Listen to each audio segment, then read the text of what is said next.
G'day, I'm Rob Paxavanis and welcome to Fishing Australia. Today we're up at Lake Jindabyne, which is in the Snowy Mountains, the rooftop of Australia.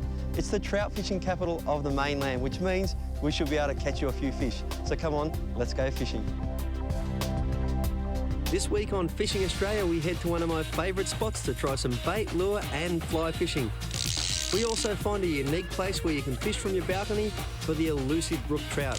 And Amy checks out how New South Wales fisheries breed over 1 million trout a year.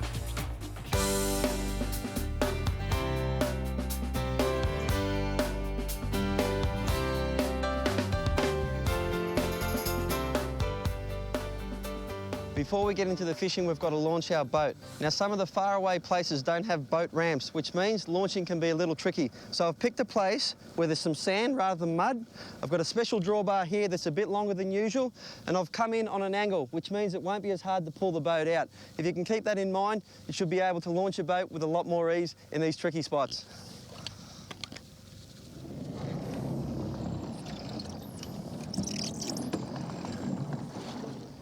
Well, as you can see, we didn't need to bring our own ice. It's absolutely freezing here at the moment, but that's perfect conditions for trout. They love cold water. We're trolling lures first up. I've got some minnow-styled lures, which look like this. Now, they dive down, and when you stop, they float up, which means when you hook a fish, they don't all sink to the bottom and get tangled. Out the back, I've got some shallow runners. In closer, I've got some ones that go a little bit deeper, so they're staggered, they cover different parts of the water column, which means you're going to target different fish, and hopefully we're going to show you just what sort of fish are in this lake.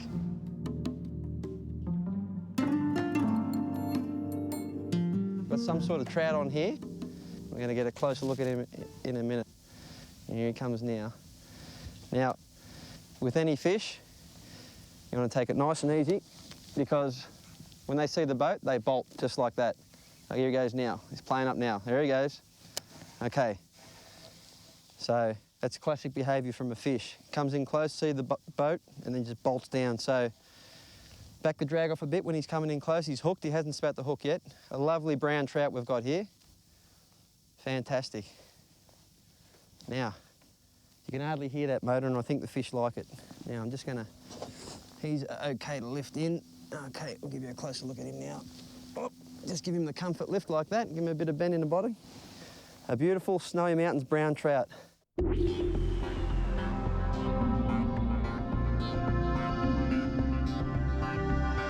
that's quite obviously a brown trout because it looks so brown. Very grey underneath because it has been spawning, but sometimes the brown trout get very silvery and they can be easily mistaken with rainbows when they get that bright silver colour.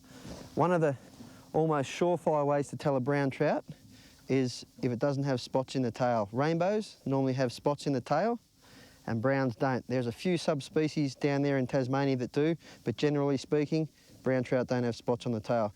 Beautiful big tail that, very powerful and flat, no big fork in it, which means that she can get up the shallows in the river, and we're going to pop her back because she's got a little bit of growing to do.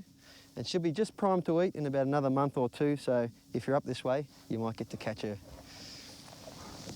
There you go.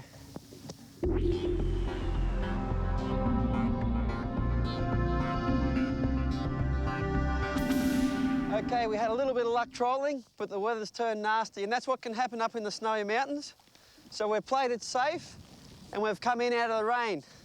Now, I left the boat in, I put a couple of baits in out the back of the boat, and I've been sitting in the car out of the weather, and one of the rods has gone off. And it looks like not a bad fish. So there's always options, and that's the thing about fishing, to have plenty of options up your sleeve. It's a little bit rough for fly fishing, a little bit cold. We were seeing plenty of fish on the sounder, but we just had to come in, so we've doubled up. We've got one on bait. Looks like a nice rainbow trout. Now, here is a nice fish.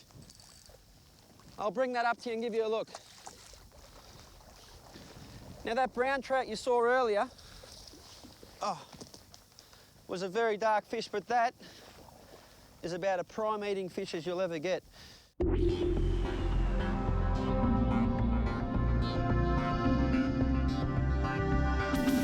great thing is this lake has been stocked quite heavily going right back to the World Fly Fishing Championships in 1999.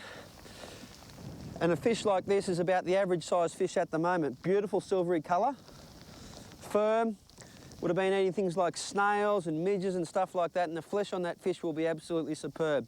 And the other thing too is on bait fishing, and when you're bait fishing you tend to hook them a bit deeper, but I did want to keep one for the smoker or for our chef to cook up, but that's the one there. So a beautiful rainbow trout, trout number 2 in the Snowy Mountains, fantastic.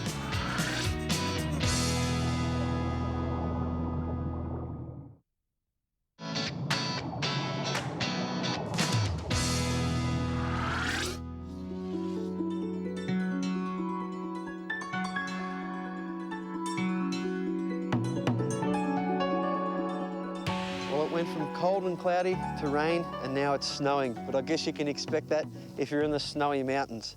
The main thing up here is to dress appropriately and make sure you can contact someone if you get into trouble, because you can perish very quickly with hypothermia and other things if you're not prepared. Now, I've got with me Luke Despoja. Luke, welcome, mate. Thanks, mate. Good to be here. Fantastic. Can you tell the viewers back at home a little bit about Lake Jindabyne as a fishery? Well, there's 4 different kinds of fish in here, Rob. We've got Atlantic salmon, rainbow trout, brown trout, and if you're lucky enough, you can catch a brook trout. That'd be awesome. Can you tell the viewers back home also about this fishery as a put-and-take fishery in today's modern world? Yeah, well, it's stocked regularly by New South Wales fisheries, which is great. So there's no harm in, coming up here and catching a feed for dinner. Usually a kilo fish could feed a family, and you don't have to worry about catching too many or filling the freezer up or anything silly like that. So catch a fresh one here, cook it fresh and enjoy the experience. Don't take a bag full of 5 fish home that are going to be no good to eat. No, definitely trout taste best the day you catch them with a little bit of lemon. Awesome.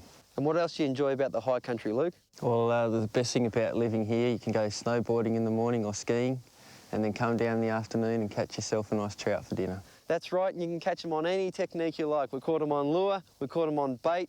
Oh, have a look at this bloke, and you can catch them on fly too, so let's go and have a look. Okay, if you're ever up in the Snowy Mountains, here's one guy you're likely to bump into. This is Mick Azilius, known by the locals affectionately as Mud-Eye Mick. He's one of the top fly fishermen in the area.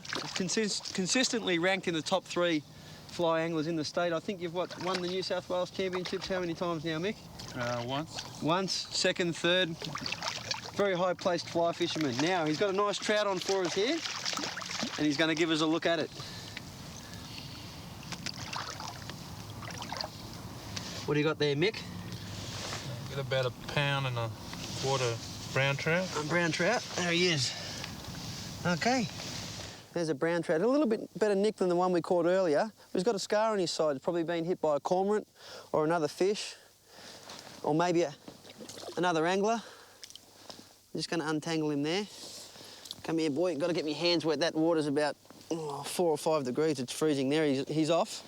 Mick uses barbless hooks. You see how that hook just fell straight out like that? Okay. Now, the brown trout aren't stocked as heavily. I'm just turning him around that side. He looks a bit nicer on that side.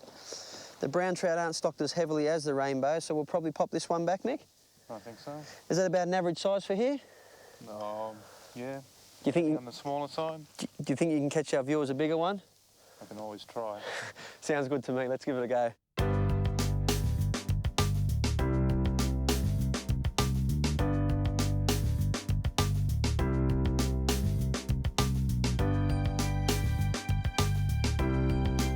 Well, wasn't that fantastic? A beautiful brown trout on fly. You've seen us on the show catch plenty of trout on lures, but they're also obviously a very good fish to target on fly.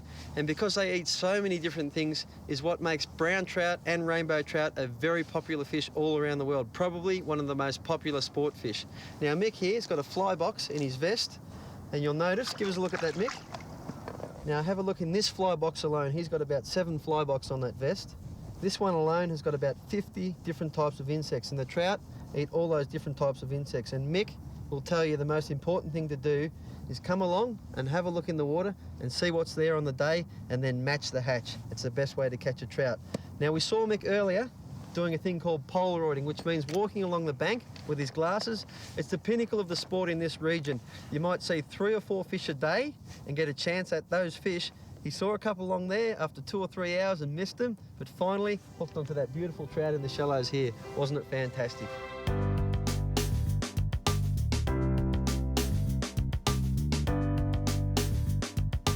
What a great morning's fishing here on Lake Jindabyne. We caught 2 brown trout and a beautiful rainbow trout. But our high country adventure is far from over yet, because just round the corner, I've got a couple of surprises in store for you yet.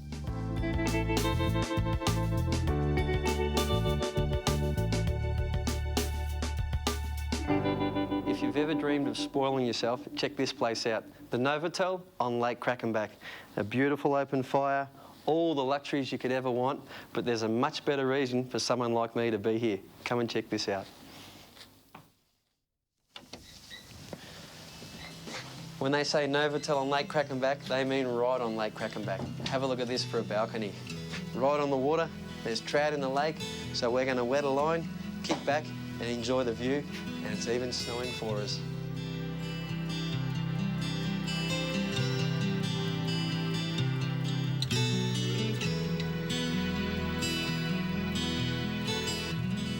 Well, we had a quick fish last night, but I couldn't resist the hospitality of the people here in the high country. But this morning, it's a different story. I just had to wet a line again. So during breakfast, sitting in front of the warm fire, I dangled a rod out here and I've got a little nibble. And that's the beauty of this place. It can be blowing a blizzard out here, yet you can still fish. It's really unique in that respect. So let's go and have a look what this fish is. It's only a little bloke, but it could be interesting. Just wait for him to come again. Now, one thing that happens here, you'll notice, as soon as I get him up in the wind, oh, he's getting wind chill there because the wind is colder than the water. There he goes. Now this is a very special little trout. That's about the average size, but this is what's known as a brook trout. They've got those really bright spots and the white fins. That's the way you distinguish them. Now the brook trout is a native fish to North America. And you think it's cold up here, it's only just starting for these guys. These guys like it for about 1,200 metres and higher up. They really love that cold water. Now they're really good eating. They do get a fair bit bigger in here. However, this one here, we're going to pop back in the water and see what else the day brings, because our adventure in the snowy mountains is far from over.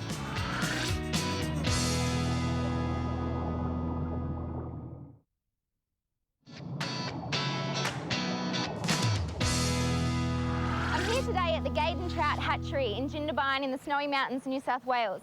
It's run by the New South Wales Fisheries. Now, we shouldn't confuse a trout farm with a trout hatchery.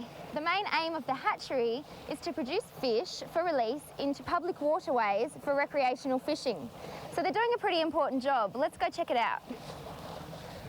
So Sam, we're down here on the river. Step number 1, can you tell me what happens? Okay, this is the Thredbo River. It runs into Lake Jindabyne.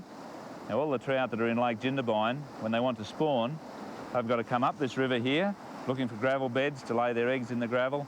So they run up out of Lake Jindabyne into the river. They strike this barrier here that we've got set across the river here, and they can't get past. They move along and into this box here, which has got a V-shaped entrance, and the fish go in there and they can't find their way back out again.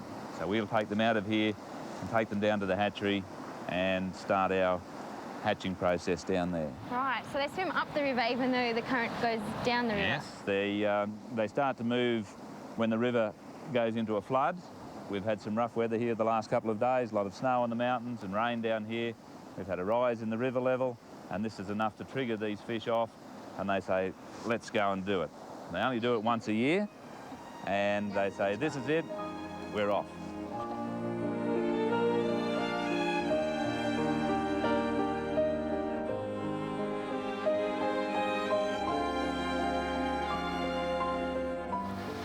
So we've brought the fish up here to the holding ponds. We're going to separate them. How do we go about that? So we're going to separate the males and females at this stage. So we just scoop them up, pick them up. We can handle them quite safely with these neoprene gloves because they're very slippery.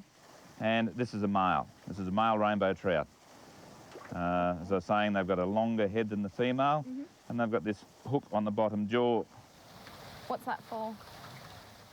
Oh, just for show, I think.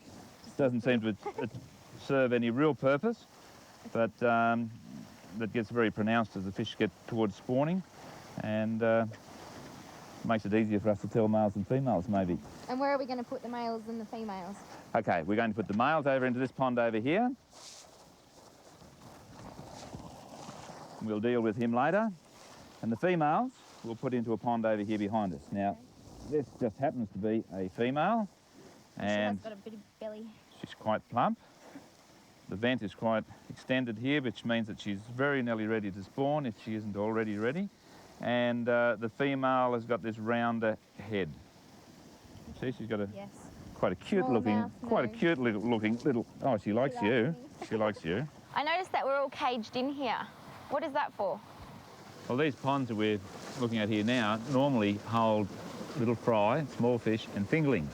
Right. And if we don't have some sort of protection like this, the birds will get in, and of course they'll clean all these fish up. Particularly black ducks, they come in at the night time, and well, they used to, and they used to eat a lot of these fish. Plus the fact that, okay, we've got a lot of big fish swimming around in these ponds here.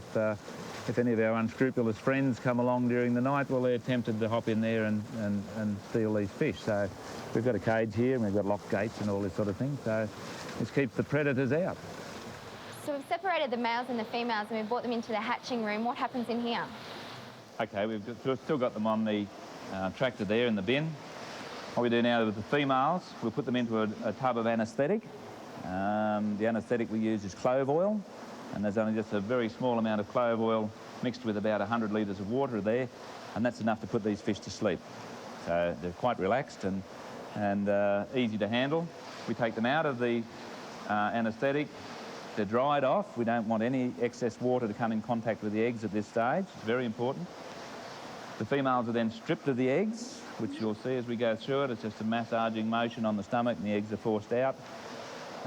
We collect the eggs. We then put them into a bowl. We then get the males. We dry them off, and we strip the milt, or the sperm, from the males, mix it with the eggs, and then we add water, and water's the magic ingredient. Water activates the eggs and it activates the sperm. And the sperm only lasts for around about a minute, and then it's died, it's finished, it's run out of juice. But in that time, the eggs are fertilised. So it's very, very simple. And then from there, the eggs are washed off with water and they go into our incubating system over here, this series of buckets, all high-tech. We have water running up through the bottom of each bucket. That's a number one requirement, is a constant flow of cold water to provide oxygen to the eggs. Each of those buckets would hold about 20,000 eggs, and they will stay in there until they're partly developed, till they reach what we call the eyed stage, where you see the little embryo inside the egg. And at that stage, we can handle them then. Prior to that, they're very delicate and we can't handle them. So once they reach that stage, we take them out of the buckets and we put them into trays in the troughs. Dead eggs are removed. They're white, they're easily distinguishable from the live eggs. So they're removed. The eggs are counted. They're counted by displacement. We know exactly how many eggs we've got. And they stay in the trays there until they've hatched. And the whole process takes around about anything from 2 to 3 months or 4 months, depending on water temperature. Very cold at this time of the year, during the winter. So the colder the water, the longer the development process takes. So water temperature here at the moment is around about 2 degrees. So it's not very pleasant. Thanks for today, Sam. It's been amazing and I have learnt so much. I'm glad you enjoyed yourself, Amy. You're welcome. Thank you. And next time you anglers hook that monster trout or take a few home for a feed, remember the good work that's done here by the Jindabyne Trout Hatchery and New South Wales Fisheries. Keep up the good work, boys, and see you soon.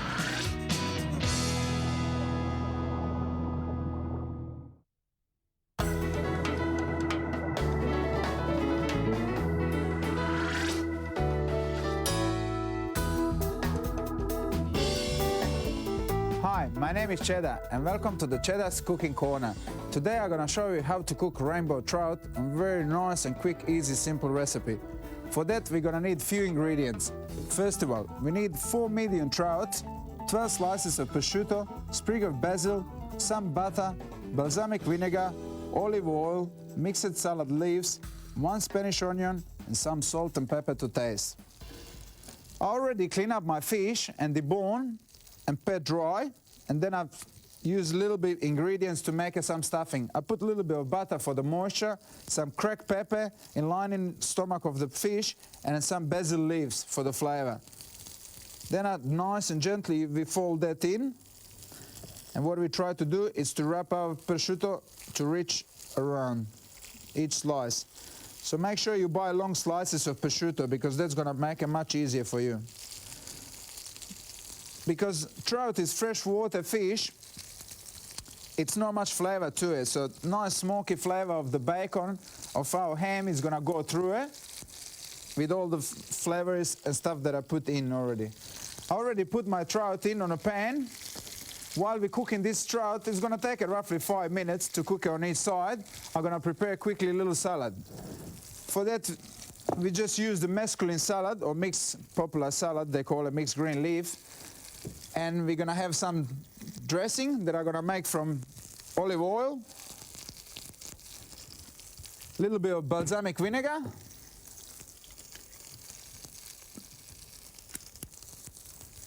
of course, you can always use the extra to your tasting and liking. Some salt and pepper for seasoning. And then we just toss that salad nicely around.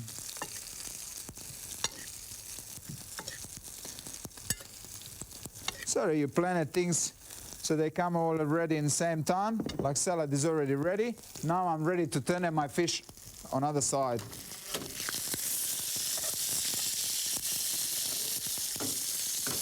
To cook, it takes only 3 to 5 minutes on each side. So if our fish just letting all this nice smoky flavor with prosciutto coming through it, it's just sizzling, juices coming outside. You can check once more to protrude your finger sort of in the back of the backbone of the fish to feel if the flesh sort of falling apart. Our salad is ready, and now we're ready to dish up our trout in a plate.